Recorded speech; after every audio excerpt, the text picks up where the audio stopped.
Magandang araw sa inyong lahat.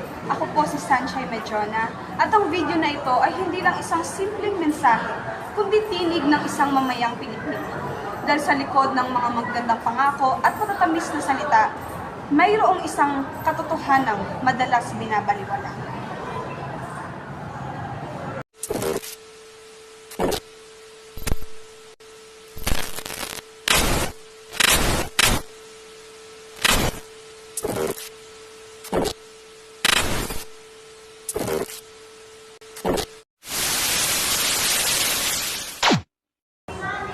Sa bansang hitik sa ginto ang lupa, bakit tila ang mga tao ay dukha pa rin at hirap kumita? Bawat buwis na inuhulog namin, tila ba'y diretso rin napupunta sa mga bulsang walang kabusugan. Sabi nila, para sa bayan. Ngunit bakit ang bayan ay palaging nasa hulihan? Habang sila'y nakaupo, sa malalambot na upuan, kami nakatayo at nalulunod sa kahirapan. Ang pondo para sa paaralan, nauwi sa pang-shopping. Ang pondo para sa ospital, naging bakasyon sa ibang bansa. At ang pondo para sa mahihirap na punta sa mga sakim na tao. Tahimik ang paligid, ngunit maingay ang mga sikmurang walang laman.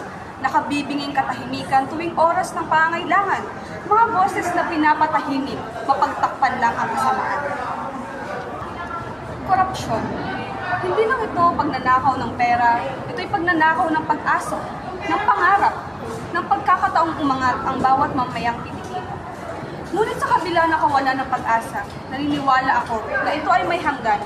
Darating ang araw na ang bulong ay magiging sigaw at ang sigaw ay magiging paninindigan. Dahil ang Pilipinas ay hindi pag-aari ng iilan.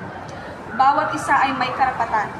Bawat manggagawa, bawat magsasaka, at bawat kabataang patuloy na lumalaban. Hindi kami bulag, hindi kami bigi, at higit sa lahat, hindi kami mananatiling tahimik, sapagkat ang tunay na lakas ng bayan ay wala sa bulsa ng makapangyarihan, kundi nasa tinig ng mga mamayang nagmamahal sa kanyang bayang sinita.